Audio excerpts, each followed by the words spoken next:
은퇴 이후의 외로운 삶을 버티게 해주는 세 가지가 있습니다. 오늘은 은퇴 이후의 삶을 어떻게 살아가면 좋을지에 대한 이야기를 해보고 싶습니다.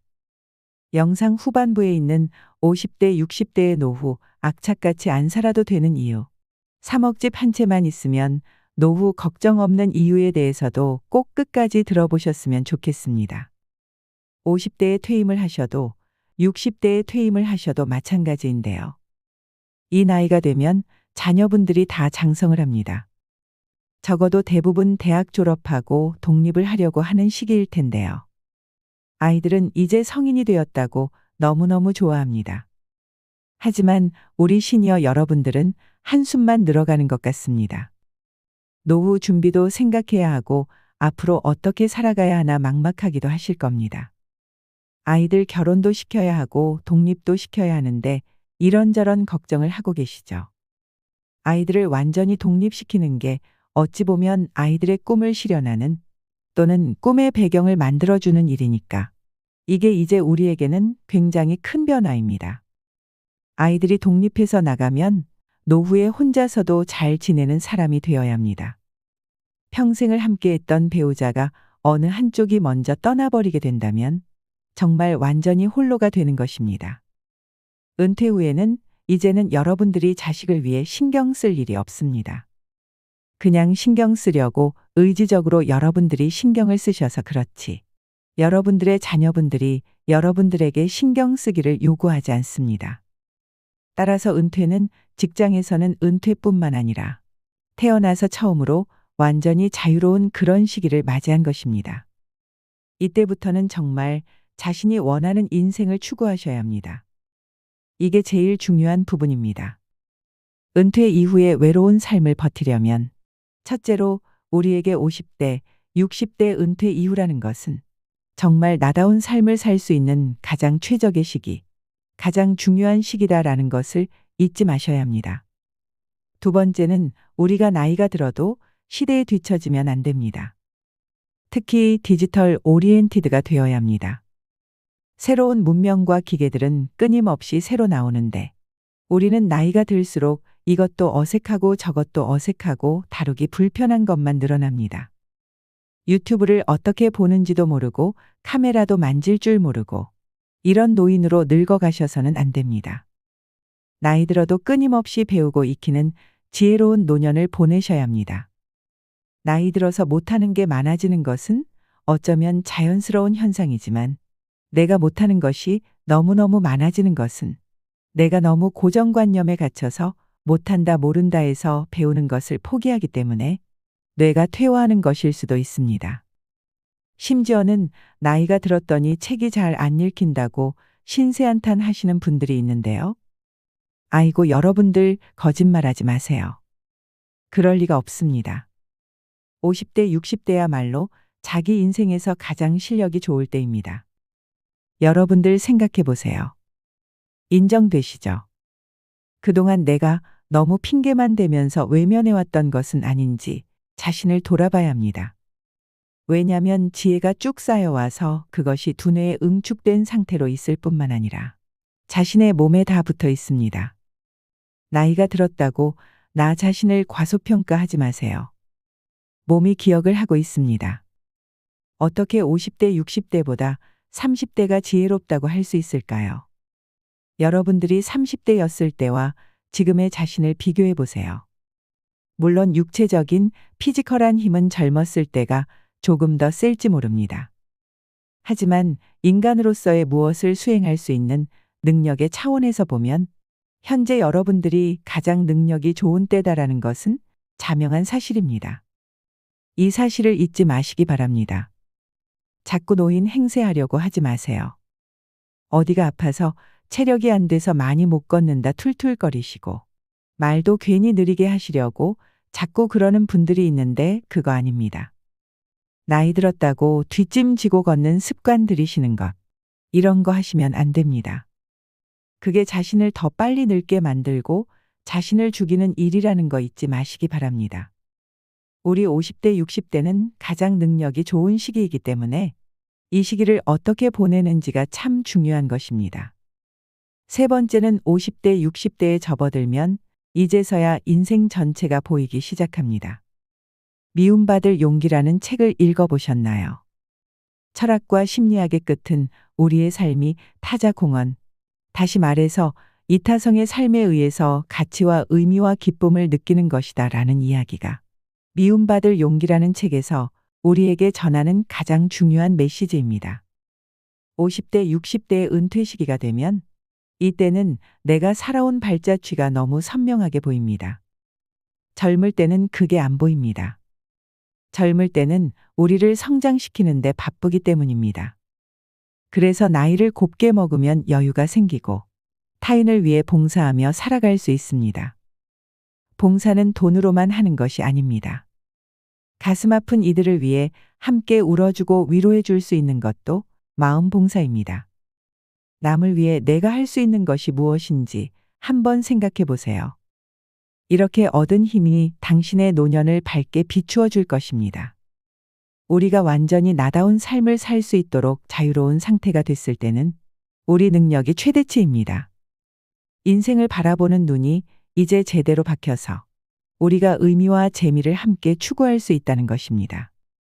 다시 말해서 이타성의 지향성을 갖는 그런 인생을 살아갈 수 있는 최적의 시기가 50대, 60대라는 거 잊지 마시고 이제부터 멋진 새 출발을 할 거야라는 선언을 하시고 멋진 삶을 살아가시길 응원합니다. 여러분, 친구들이 부러워할 만큼 알찬 은퇴 생활을 보내려면 어떻게 해야 할까요? 이게 제일 어려운 것입니다. 친구들이 부러워할 만큼 알찬 은퇴 생활을 보내는 법 중에 가장 중요한 것은 자신의 인생의 목표가 무엇인지, 나에게 어울리는 것이 무엇인지 깨닫고 실천하는 것입니다. 예를 들어 그동안에는 자식을 위해 내가 하고 싶지 않은 것들을 하며 산 사람도 있을 것이고, 부모님이 원해서 부모님이 원하는 삶을 살아온 분들도 있을 겁니다. 하지만 은퇴 후에는 제 인생을 찾으셔야 합니다. 그럼 그동안 잃어버렸던 내 인생을 어떻게 발견할 수 있을까요? 그 방법을 구체적으로 말씀드리기는 어렵습니다. 왜냐하면 케이스가 다 다르기 때문입니다. 그래서 제가 방법을 두 가지로만 나눠서 말씀을 드리고 싶은데요. 첫 번째는 매월 인생지도 그리기를 반복해서 써보시고요. 두 번째는 매월 버킷리스트를 개정해 보시기 바랍니다. 버킷리스트는 내가 죽기 전에 하고 싶은 것을 적어보는 건데요. 버킷리스트를 장난으로 생각하시면 큰 탈이 납니다. 왜냐하면 죽기 전에 그거 안 하고 죽으면 너무 후회할 것 같아 이런 거거든요. 목숨이 달린 일이니까 정말 내가 뭘 하고 싶은 건지 신중하게 생각해 보시고 꼭 찾으시기 바랍니다. 예를 들면 기타를 배워서 공연 그룹을 만들어서 1시간짜리 무료 공연을 하고 싶다. 아니면 영어 공부를 해서 1년에 한 번은 꼭 해외여행 가서 예쁜 사진을 담아오고 싶다 등 죽기 전에 한 번쯤은 이루고 싶거나 꼭 해보고 싶은 소망들을 작성해 보세요. 나이 들어서 버킷리스트를 하나씩 이루면서 살다 보면 우리가 삶을 살아가면서 어느 방향으로 자기의 꿈을 가지고 갈지가 조금 더 선명해질 것입니다. 그 다음에 인생지도 그리기는 일단 가운데 자신의 꿈과 목표를 쓰는 건데요. 확정이 안 돼 있을 때가 있잖아요. 현재 꿈이라고 추정되는 걸 그냥 메모해 두셔도 됩니다. 어차피 생각한다고 한순간에 꿈과 목표가 정해지는 것은 힘듭니다. 이게 1년이나 2년 정도 걸린다고 보셔야 됩니다. 그 다음에 생활 영역을 보통 나누거든요. 그래서 내가 해왔던 일이나 현재 하는 일, 또는 내가 하는 일이 두 가지 종류면 일을 두 개 쓸 수도 있겠지요. 내가 하는 일 다음으로 그 다음에 봐야 하는 것은 가족 관계 같은 관계 영역이 있습니다. 그 이외에도 친구나 동료, 이웃 등 더 넓은 관계, 인간 관계 같은 게 있을 수 있을 겁니다. 항상 우리는 자기 성장을 꾀해야 되는데요. 저는 성장하기 위해서 제일 중시하는 게 있습니다. 그것은 바로 노는 것입니다. 향유라고 하지요. 자신의 쉼, 여행, 놀이 이런 것들을 이제 또 영역으로 잡아보세요. 종교 생활을 중시하는 분들은 종교 이렇게 쓰셔도 됩니다. 이렇게 한 상태에서 지난달에 내가 했던 것을 2가지씩만 써보시는 거예요. 그 다음에 오른쪽에는 그것과 상관없이 내가 3달에 그 영역에서 꼭 하고 싶은 걸 1개씩만 써보세요. 이렇게 내 목표나 꿈을 2달 쓰고 3달 쓰고 4달 쓰고 이렇게 하면 자신의 바람이 어떤 방향으로 수렴되어 가는 걸 느낄 수 있을 것입니다. 지난달에 했던 것하고 자기의 바람은 일반적으로 다른 경우가 많습니다. 엉겁결에 또는 우격다짐으로 그걸 하게 되는 경우는 많지만 자기가 바라는 그것을 그 영역에서 하는 때가 많지가 않습니다. 그래서 이 인생 지도를 매월 쓰면서 자기가 바라는 방향으로 조금씩 조금씩 끌고 가보는 것이 중요합니다. 이것을 매월 쓰게 되면 자기가 바라는 것의 구체적인 방향 같은 게 더 드러나게 된다는 것을 알 수 있을 것입니다. 이걸 하시면 우리가 지금껏 놓치고 있었던 꿈을 발견하시게 됩니다. 제가 한 가지 더 꼭 권하고 싶은 건 나이 드신 분들 중에서 술을 드시면 계속 정치 얘기를 하는 분들이 있습니다. 저도 정치를 굉장히 중요하게 생각하는 사람이긴 하지만 자기 이해와 충분히 관여되지 않고 또 한편으로는 정확하지도 않은 정치 얘기를 엄청 화를 내가면서 하시는 분들 분명히 계실 겁니다. 이거 너무 인생 낭비라고 생각합니다. 정치 얘기를 하시려면 자신의 이해 관계랑 잘 결부시켜서 정치 현상을 파악을 하셔야 됩니다. 그 다음에 정치 이론. 보통 우리가 정치사라 그러죠. 이런 것들을 사실은 정확하게 알아야 우리가 정치 논쟁이 가능하지 않을까요? 정치 논쟁을 하시려면 감정 싸움을 하지 말고 그런 이해를 정확하게 하고 이야기하셔야 합니다. 그게 아니면 꿈 얘기를 좀 꼭 나눴으면 좋겠습니다. 사람들이 나 여기서 이거 했더니 너무너무 즐거워 등등의 이야기. 그걸 통해서 힌트를 얻을 수 있습니다. 또 내가 꿈꾸고 있는 걸 다른 친구들이랑 대화를 함으로 인해서 그 꿈이 더 구체화되고 합니다. 그래서 꿈을 어느 정도 찾게 되실 건데요. 이때 이제 문제가 되는 게 그 꿈을 이루는 장벽이 이렇게 높아 보입니다. 나는 자유로운 여행 작가를 하고 싶은데 언어가 전혀 꽝이네. 영어도 시원치 않네. 이게 오르기에는 산이 너무 높아 하고 좌절하는 것입니다. 높은 산에 가로막히면 여러분들은 어떻게 하시나요? 나 안 될 것 같아. 꿈은 있지만 그거는 나한테 좀 어려워. 이런 생각으로 노후를 보내면 큰일 납니다.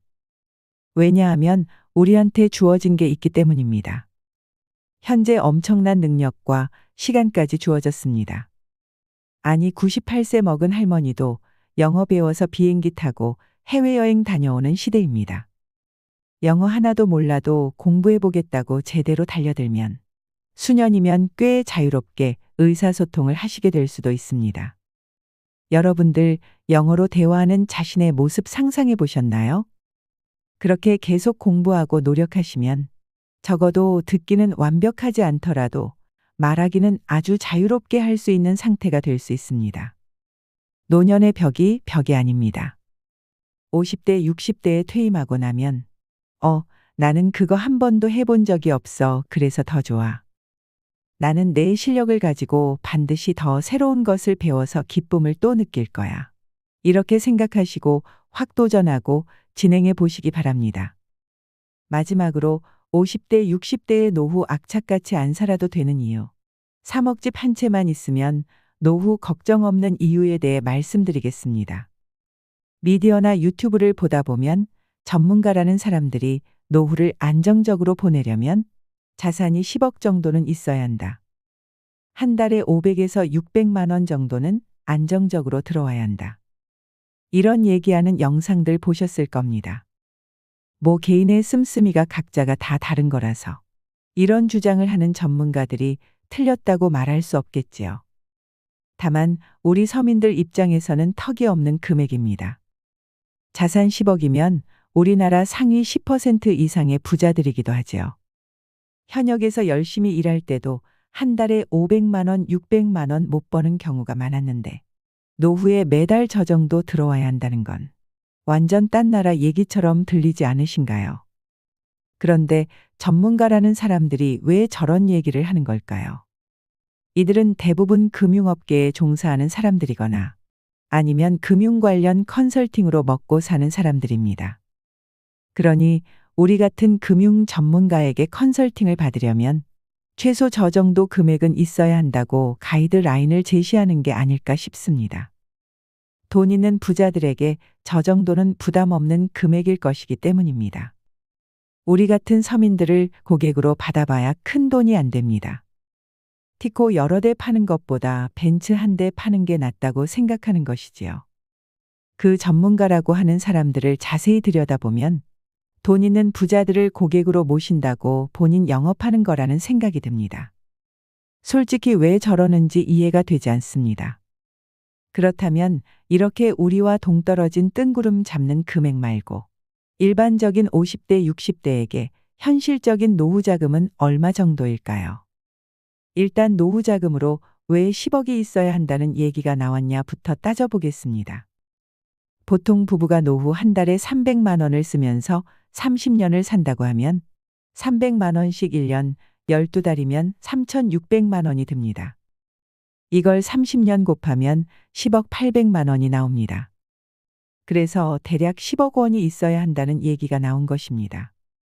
같은 계산으로 한 달에 200만 원을 쓰고 30년을 살면 7억 2천만 원이 필요하지요. 만약 여유 있게 한 달에 500만 원을 쓴다면 18억 원이 필요합니다. 이런 정도의 금액을 감당할 수 있는 은퇴자들이 과연 몇이나 될까요? 보통 금융 전문가들은 이 금액을 대략적으로 계산해서 알려주고 이건 물가 상승률을 반영하지 않은 거라 실제는 더 많은 돈이 필요하다고 겁을 주고 시작합니다. 이런 얘기를 들으면 노후에 대해서 눈앞이 캄캄해지는데요. 더 이상 이런 거에 속고 휘둘리지 않으셔도 됩니다. 노후 자금이 어느 정도 필요할지는 각자의 생활 방식에 따라서 다 다릅니다. 누구는 한 달에 1천만 원이 있어도 부족할 수 있고 또 한 달에 100만 원만 있어도 산다는 사람도 있습니다. 사람에 따라 천차만별이고 60대 때의 생활비와 70대가 됐을 때의 생활비, 그리고 또 80대 때의 생활비도 차이가 나는 것이 당연합니다. 부부 중 한 명이 먼저 사망하게 되면 또 차이가 날 것이지요. 지방에 사는 경우와 대도시에 사는 경우도 분명 차이가 날 것입니다. 올해 1월 KB금융지주가 조사 발표한 노후 준비 진단과 거주지 선택 조건 보고서에 따르면 2018년 조사와 차이가 큰데요. 은퇴 후 부부가 기본적인 의식주 해결만을 위한 최소 생활비로 월 251만 원이 든다고 합니다. 하지만 어디 밥만 먹고 살 수 있나요? 여행도 다니고 손주 들어오면 용돈도 좀 주고 가끔 친구들 만나고 하는 품위 유지비까지 포함한 적정 생활비로는 월 369만 원이 든다고 합니다. 251만 원에서 369만 원 정도가 노후 한 달을 사는데 필요한 금액이라는 건데요. 이 금액이 노후 생활비로 너무 많다고 생각하는 분들도 있으실 거고 또 부족하다고 생각하시는 분들도 물론 있을 겁니다. 노후가 되면 얼마를 쓰게 될까 감이 안 잡히시는 분들도 있으실 텐데요. 은퇴 전문가들은 은퇴 전 생활비에서 대략 70% 정도가 적절하다고 얘기합니다. 만약 은퇴 전 생활비가 500만 원이었다면 은퇴 후 적정 생활비는 500만 원의 70%인 350만 원이 되는 거죠. 은퇴 전에 한 달에 300만 원을 썼다면 은퇴 후 적정 생활비는 210만 원이 되는 겁니다. 이 비율을 80%, 90% 높이면 좋겠지만 이러면 경제적으로 부담이 커져서 힘들 수 있습니다. 또 50%, 60% 많이 낮추면 경제적 부담은 줄어들지만 또 삶의 질이 떨어질 수 있습니다. 그렇기 때문에 70% 정도를 적정선이라고 보시면 무난합니다. 2022년 통계청의 가계금융복지조사 결과에 의하면 실제 은퇴 가구의 생활비는 앞에서 말씀드린 적정 생활비 369만 원과 차이가 큰 것을 알 수 있습니다. 60대 은퇴 가구의 실질 생활비는 월 226만 원, 70대 은퇴 가구의 생활비는 162만 원, 80세 이상의 은퇴 가구는 월 121만 원으로 은퇴 후 최소 생활비인 251만 원에도 크게 못 미치는 것으로 나타났습니다. 실제 금융기관이 조사한 최소 생활비보다 더 적은 돈으로 살아가고 있는 것입니다. 물론 이 금액이 적정하나 아니냐, 삶의 질이 어떠냐 하는 건 따져봐야 할 문제지만 저 정도 금액으로도 다 사라진다는 얘기입니다. 그렇다면 은퇴 후에 평균적으로 어느 정도 소득을 올리냐 따져봐야 할 텐데요. 노후소득 피라미드에 60세 이상 은퇴 가구의 월 소득을 분석한 결과 최상위층은 525만 원의 소득을 올리고 있었고 최하위층은 101만 원으로 편차가 컸는데요. 은퇴 가구 전체 평균을 내보니 월소득이 176만 원인 것으로 나타났습니다. 이 월소득은 두 부부의 기초연금, 공정연금, 사적연금, 퇴직연금 등의 연금과 부동산, 예적금, 주식, 채권 등의 임대소득과 금융소득을 모두 합한 금액입니다. 매월 고정적으로 수령하는 평균 176만 원의 금액이 어떤 의미인가를 살펴볼까요? 아까 노후 필요자금을 계산한 방식으로 계산을 해보겠습니다. 65세부터 연금이 나오니 그때부터 25년을 계산해보면 176만 원 곱하기 12개월이면 2112만 원으로 1년에 이만큼 나오고 이걸 25년으로 계산하면 5억 2800만 원이 됩니다. 지금까지 평균적으로 살아오신 50대, 60대 분들이라면 일단 이 정도는 기본적으로 확보하고 있다는 얘기입니다. 5억 원이 넘는 금액이 이미 확보되어 있다니 놀랍지 않나요? 앞으로 국민연금이 줄어든다거나 부동산 가격이 폭락한다거나 이건 물가 상승률을 반영하지 않았다 등등 여러 가지 변수가 있을 수 있는데요. 물론 국민연금이 줄어들 수 있고 부동산 가격이 떨어질 수도 있습니다. 다만 물가 상승률 부분은 대부분 연금이나 수익에는 반영이 되어 나오기 때문에 큰 차이는 없을 거라고 생각이 되지요. 너무 부정적인 면만 보지 말고 긍정적으로 보자는 얘기입니다. 지금까지 계속 복지가 확대되어 왔고 노후 소득도 꾸준히 증가해 왔습니다. 그러니까 분명 늘어날 여지가 있는 부분도 있습니다. 그러니 정확한 금액이 얼마냐가 아니라 대략적으로 내 생각보다 큰 노후 자금이 이미 마련되어 있다는 개념으로 이해해 주세요. 그리고 이게 다가 아니죠. 2023년 기준 50대의 순자산은 4억 937만 원, 60대 이상은 4억 8,630만 원인 것으로 나타났습니다. 대략 5억 원이라는 얘기인데요. 평균 자산이 이것보다 많은 분들도 있을 거고 더 적은 분들도 있을 겁니다. 수도권에서 아파트 한 채만 있어도 대부분이 금액을 넘어가니 평균을 내면 그렇다는 얘기일 겁니다. 그런데 이 자산이 대부분 뭘까요? 부동산입니다. 그러니까 지금 우리가 사는 집입니다. 이 집을 노후자금으로 활용할 수 있죠. 바로 주택연금으로 돌려서 받을 수 있다는 것입니다.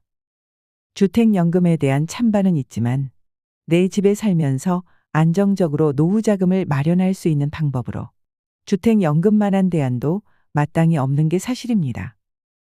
올해 3월 기준으로 3억 원의 집이 있다고 가정할 경우 65세부터 주택연금으로 정산 지급을 받는다면 매달 72만 원을 받을 수 있습니다. 주택 가격이 4억 원이면 96만 원, 5억이면 120만 원을 받을 수 있지요.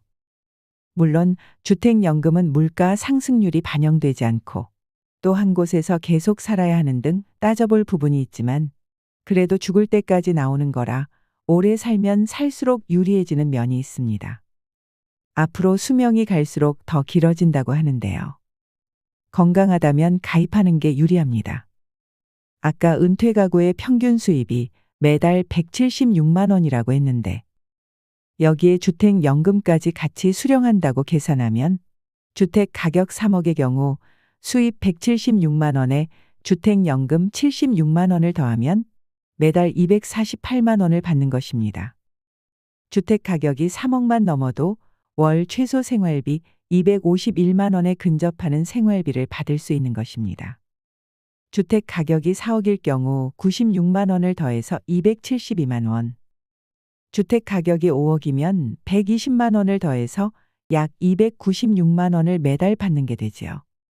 이 정도를 매달 받을 수 있다니 갑자기 안심이 되지 않나요? 집을 자식 물려주지 않고 노후 자금으로 활용하면 노후 걱정이 정말 많이 줄어듭니다. 그러니 집을 자식에게 물려준다는 생각은 지금부터 버리세요. 노후 적정 생활비는 조사 기간마다 조금씩 차이가 있긴 합니다. 그렇지만 지금까지 정상적으로 평균적인 삶을 살았고 자가주택이 있다면 우리 50, 60대 분들은 개인적으로 노후 두 부부 사는 데는 크게 문제가 되지 않는다고 봅니다. 그리고 아직 젊습니다. 요즘 60세, 65세 이 나이부터 은퇴했다고 노는 분들 거의 없습니다. 대부분 경제 활동을 계속 유지하고 있습니다. 큰 돈을 벌지 않더라도 소일거리 삼아 조금씩만 벌어도 노후가 훨씬 여유가 있습니다. 은퇴 후에도 일정 수준 경제 활동을 유지한다면 쓸 거 다 쓰고도 저축도 하면서 지낼 수 있습니다. 그러니 은퇴하고 연금이 나오는 65세까지 잘 버티시면 됩니다. 물론 연금이 개편돼 수령 시기가 1, 2년 정도 늦어질 수도 있습니다. 이 부분도 욕만 할 게 아니라 그만큼 수명이 더 늘어날 테니 긍정적으로 받아들이셔야 합니다. 은퇴 후 부부가 허리띠 졸라매고 연금 나올 때까지만 잘 버틴다 생각하세요. 아직 젊은이 무리는 없을 겁니다. 지금까지 말씀드린 노후 수령액이 평균보다 많은 분들은 좀 더 편안하고 여유로운 노후를 보내실 겁니다. 반대로 수령액이 평균보다 낮은 분들은 이후로도 조금 더 노력을 하셔야 합니다. 꾸준히 일정 금액 이상 소득을 올릴 방안을 찾으셔야 합니다. 또 지출을 줄여서라도 삶의 균형을 찾으셔야 하죠. 물론 평균을 일반화시켜서 말씀드린 거라 제가 앞서 말씀드린 내용이 모두에게 딱 맞지 않을 것입니다. 말씀드리는 핵심은 금융 전문가나 금융사가 겁주는 것처럼 정말로 노후에 어마어마하게 큰 돈이 필요한 게 아니라는 것입니다. 모자라는 돈을 또 지금부터 다 마련해야 하는 것도 아니고요. 지금까지 열심히 살아오셨고 앞에서 말씀드린 것처럼 평균 수준의 삶을 살아오셨다면 이 정도에서 아주 많이 벗어나지는 않을 거라는 겁니다. 그러니 노후가 막막하다는 막연한 생각은 내려놓으셨으면 좋겠습니다. 지금까지 50대, 60대의 노후가 그리 어둡지만은 않다는 얘기를 개인적인 차원에서 말씀드렸는데요. 말이 나온 김에 배우자분과 함께 국민연금, 퇴직연금, 개인연금 등 받을 연금이 얼마인지, 그리고 주택연금을 신청하면 얼마나 받을 수 있나 하는 부분도 확인을 해 보시길 바랍니다. 확인해 보시면 지금까지 하던 막연한 노후 걱정보다는 현실이 더 괜찮다는 생각이 드실 겁니다. 저도 확인해 보니 많이 안심이 되더라고요. 여러분들의 여유롭고 편안한 노후를 응원하겠습니다. 이상으로 시니어에 대한 모든 것 시니어 연구소였습니다.